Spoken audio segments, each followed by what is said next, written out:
Hello friends, welcome to my channel sign UPPSC. Friends, आज हम पूर्व मध्यकाल के बारे में डिस्कस करेंगे, जिसमें से आपका पहला वंश है गुर्जर प्रतिहार वंश। ठीक है, तो इसमें देख लेते हैं। पहला पॉइंट है, गुर्जर प्रतिहार वंश का संस्थापक जो है कौन था? नागभट्ट प्रथम था। जहाँ पे वो इम्पोर्टेंट होगा, आपको याद रखना होगा, वो आपको बता दिया जाएगा। ओके, आप इसको एक बार गो थ्रू हो जाइए। ठीक है, आप इसको 2-4 बार पढ़ेंगे तो याद हो ही जाएगा। बहुत ज़्यादा जोर दे के नहीं करना, ठीक है? क्योंकि यहाँ से क्वेश्चन उतना ज़्यादा नहीं आता है, जहाँ से आता है वो आपको बताया जाएगा, ठीक है? तो गुर्जर प्रतिहार वंश का संस्थापक कौन था? नागभट्ट प्रथम था, ये इम्पोर्टेंट है, ठीक? वत्सराज को गुर्जर प्रतिहार साम्राज्य का वास्तविक संस्थापक कहा जाता है। अभी आपको ये भी याद रखना है। और मिहिर भोज फर्स्ट जो था, इस वंश का सर्वाधिक महत्वपूर्ण शासक था। ओके, अब यहाँ से आपको ये पॉइंट याद रखना है। गुर्जर प्रतिहार वंश का संस्थापक नागभट्ट प्रथम था और वत्सराज को गुर्जर प्रतिहार वंश का वास्तविक संस्थापक वत्सराज को माना जाता है, ठीक है? मिहिर भोज इस वंश का सर्वाधिक महत्वपूर्ण शासक था। अब 3 चीजें हो गई, देखिए गुर्जर प्रतिहार वंश के बारे में। पहले संस्थापक किसने किया? नागभट्ट प्रथम ने किया, ठीक? और वास्तविक संस्थापक किसे माना जाता है? वत्सराज को माना जाता है। और सबसे महत्वपूर्ण शासक कौन था? मिहिर भोज फर्स्ट था, ठीक है?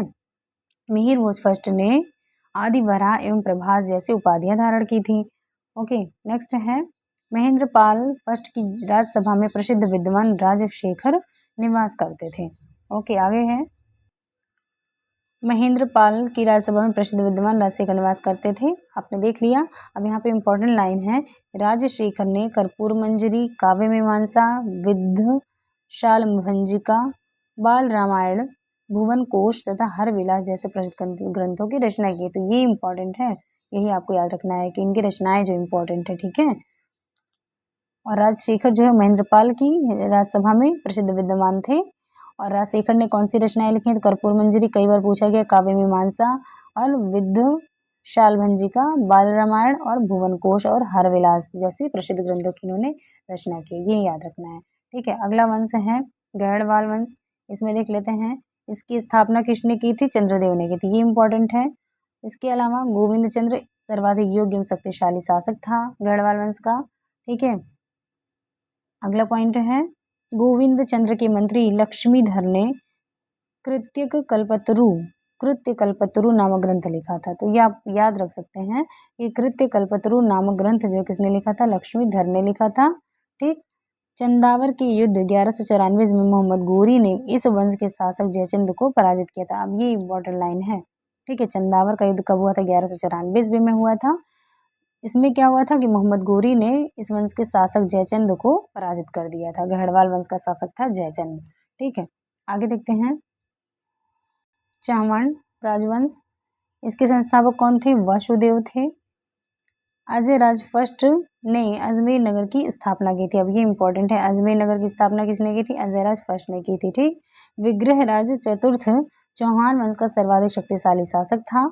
हरिकेली नामक नाटक की रचना विग्रह राज फोर्थ ने की थी, ठीक है? आगे देखते हैं, ललित विग्रहराज ग्रंथ की रचना किसने की? सोमदेव ने की है।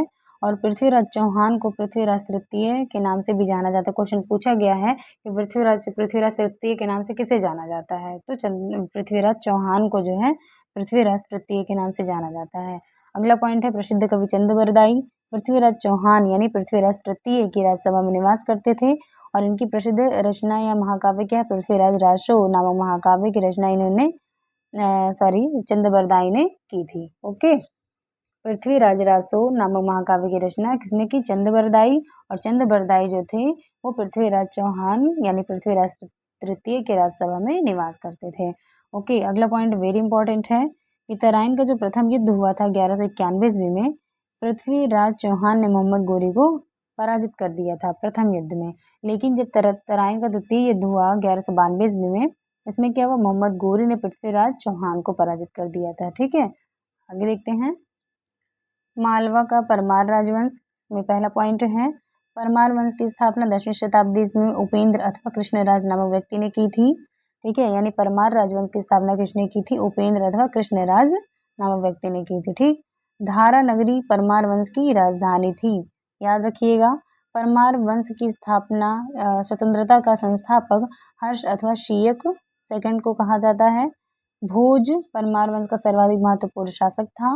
भोज ने राजधानी धारा में सरस्वती मंदिर का निर्माण करवाया था। ठीक, याद रखिएगा इसको कि भोज ने राजधानी धारा में सरस्वती मंदिर का निर्माण करवाया था। ओके, आगे देखते हैं।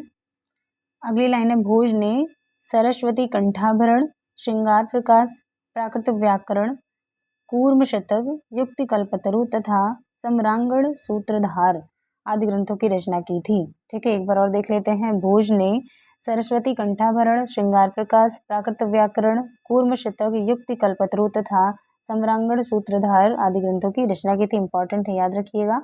अगला पॉइंट है, भोपाल में स्थित भोजसर नामक झील का निर्माण भी भोज ने ही करवाया था। इनके नाम से ही स्पष्ट है। चित्तौड़ में स्थित त्रिभुवन नारायण मंदिर का निर्माण भोज ने ही करवाया था। ओके, अगला जो है राजवंश देख लेते हैं, चंदेल राजवंश।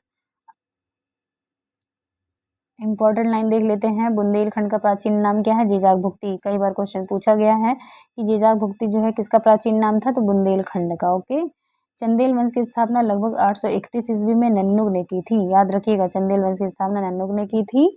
अगला है, राजा धंग ने चंदेल की राजधानी कालिंजर से खजुराहो स्थानांतरित कर दी थी। ठीक, राजा धंग ने चंदेलू की राजधानी कालिंजर से खजुराहो स्थानांतरित कर दी थी। ओके, आगे देखते हैं। विद्याधर ही एकमात्र भारतीय नरेश था जिसने महमूद गजनवी की महत्वाकांक्षाओं का सफलतापूर्वक प्रतिरोध किया था। खजुराहो के मंदिरों का निर्माण चंदेल शासकों ने ही करवाया था। इंपॉर्टेंट लाइन है, कंदरिया महादेव मंदिर खजुराहो के मंदिरों में सर्वाधिक महत्वपूर्ण है या प्रसिद्ध है। खजुराहो के अन्य मंदिरों में जगदम्बिका मंदिर, चित्रगुप्त मंदिर, विश्वनाथ मंदिर तथा पार्श्वनाथ मंदिर उल्लेखनीय। अब याद रखना है यहाँ से आपको क्या, कि खजुराहो के जो मंदिर का निर्माण है ये चंदेल शासकों ने ही करवाया था। कंदरिया महादेव मंदिर जो है खजुराहो के मंदिर में सर्वाधिक प्रसिद्ध है। और खजुराहो के अन्य मंदिरों में कौन कौन सा प्रसिद्ध है? जगदम्बिका मंदिर है, चित्रगुप्त मंदिर है, विश्वनाथ मंदिर है, पार्श्वनाथ मंदिर जो है वो महत्वपूर्ण है। ओके, आगे देखते हैं। त्रिपुरी का कलचुरी या चेदी वंश। ठीक है, इसमें देख लेते हैं इसका संस्थापक कौन था। संस्थापक कोक्कल प्रथम था। त्रिपुरी के कलचुरी चेदी वंश का संस्थापक जो था वो कोक्कल प्रथम था। राजधानी क्या थी इस वंश की? त्रिपुरी थी। अगला है, भेड़ाघाट जबलपुर का प्रसिद्ध 64 योगिनी मंदिर का निर्माण युवराज देव के कार्यकाल में ही हुआ था। ये याद रखिएगा, पूछा गया है। ठीक है, कि भेड़ाघाट जो कि जबलपुर का प्रसिद्ध 64 योगिनी मंदिर जो है इसका निर्माण युवराज फर्स्ट के कार्यकाल में ही हुआ था। राजपूत राजाओं में गांगेय देव ने ही स्वर्ण सिक्के प्रचलित करवाए थे। ठीक है, यानी ऐसा कौन सा राजपूत राजा था जिसने सोने के सिक्के प्रचलित करवाए? तो गांगेय देव ने सोने के सिक्के प्रचलित करवाए थे। ओके, आगे देखते हैं। अगला राजवंश है आपका गुजरात का चालुक्य अथवा सोलंकी वंश। ठीक है, देख लेते हैं इसका। गुजरात के चालुक्य वंश की स्थापना मूलराज प्रथम ने की थी।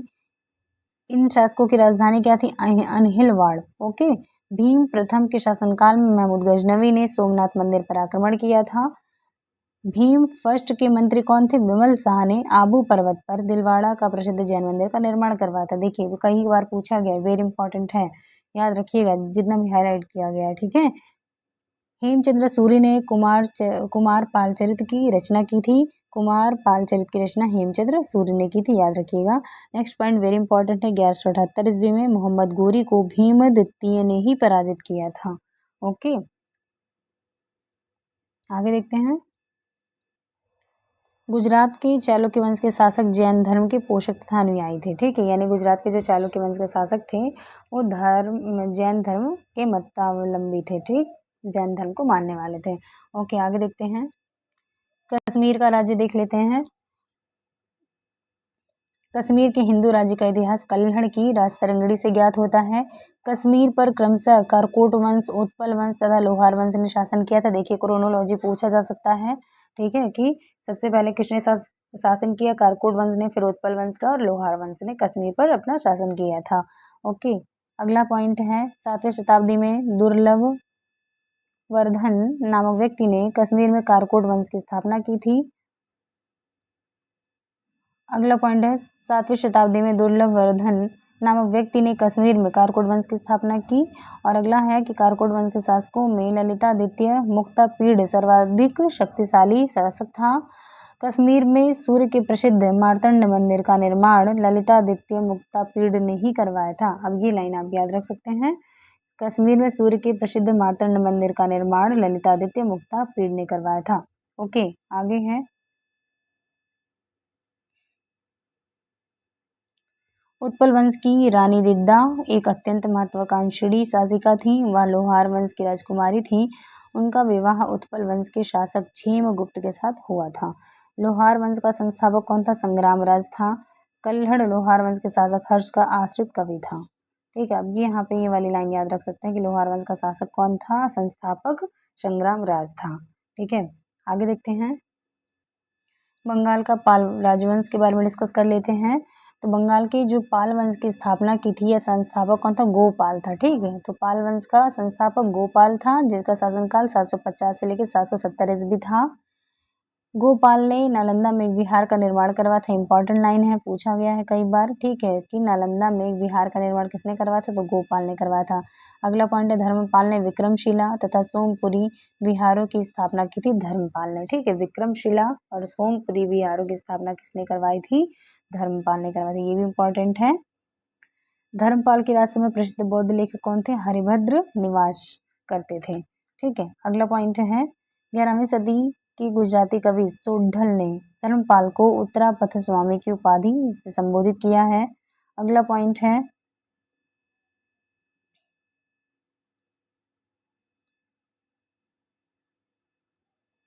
11वीं सदी के गुजराती शासक सोढल ने धर्मपाल को उत्तरापथ का स्वामी जो है उपाधि से सम्मानित किया था। ये आपने पढ़ लिया। अगला पॉइंट था, ये जावा के शैलेंद्र वंशी शासक बाल पुत्र देव के अनुरोध पर देवपाल ने उसे नालंदा में एक बौद्ध विहार बनवाने के लिए 5 गांव दान में दिया था। अब ये वाली लाइन इंपॉर्टेंट है। ठीक है, कि जावा के शैलेंद्र वंशी शासक कौन था? बालपुत्र देव के अनुरोध पर देवपाल ने उसे नालंदा में एक बौद्ध विहार बनवाने के लिए 5 गांव दान में दिया था। ठीक है, पाल वंश के शासक बौद्ध धर्म के अनुयायी थे। विक्रमशिला विहार तथा नालंदा विश्वविद्यालय को मुस्लिम आक्रमणकारी बख्तियार खिलजी ने ध्वस्त कर दिया था। ठीक है, पूछा जाता है किसने ध्वस्त किया था? बख्तियार खिलजी ने किया था। ठीक है, अगला है, रामचरितम नामक ऐतिहासिक काव्य ग्रंथ की रचना सांध्याकर नंदी ने की है। ठीक है, रामचरितम नामक काव्य ग्रंथ है जिसकी रचना किसने की है? संध्याकर नंदी ने। ओके, अगला जो है वंश देख लेते हैं, सेन राजवंश। ठीक है, इसका पहला पॉइंट है, इसका प्रथम जो महत्वपूर्ण शासक कौन था? विजयसेन था। ठीक है, अगला पॉइंट है इसमें, बल्लाल सेन ने दान सागर तथा अद्भुत सागर नामक ग्रंथों की रचना की है। यानी दान सागर और अद्भुत सागर नामक ग्रंथों की रचना किसने की है? बल्लाल सेन ने। ओके, अगला पॉइंट है, गीत गोविंद के लेखक कौन है? जयदेव। वेरी इंपॉर्टेंट है। पवन दूत के लेखक धोई तथा ब्राह्मण सर्वस्व के लेखक कौन है? हलायुध लक्ष्मण सेन की राजसभा में निवास करते थे। ठीक है, तो आपसे ये जयदेव वाला इंपॉर्टेंट है, पूछा गया है कि गीत गोविंद के लेखक जो है जयदेव किसकी राजसभा में थे? तो लक्ष्मण सेन के। ठीक है, इसके अलावा पवनदूत के लेखक हैं धोई तथा ब्राह्मण सर्वस्व के लेखक कौन है? हलायुध। ये तीनों ही जो है लक्ष्मण सेन की राजसभा में निवास करते थे। ओके, सेन वंश की राजधानी नदिया थी। ठीक है, अगला जो है वंश देख लेते हैं, कामरूप का वर्मन वंश। ठीक है, पहला पॉइंट है इसमें, कामरूप के वर्मन वंश की स्थापना पुष्यवर्मन ने की थी। वर्मन वंश की राजधानी प्राग्ञ ज्योतिष थी और भास्कर वर्मन हर्ष का समकालीन था। अब ये इंपॉर्टेंट लाइन है, याद रख सकते हैं आप कि भास्कर वर्मन जो था वो हर्ष का समकालीन था। ओके, तो आई होप फ्रेंड्स आपको क्लास अच्छी लगी होगी। अगर आपको क्लास अच्छी लगी हो तो please do like share and subscribe my channel. मिलते हैं नेक्स्ट वीडियो में। Thank you.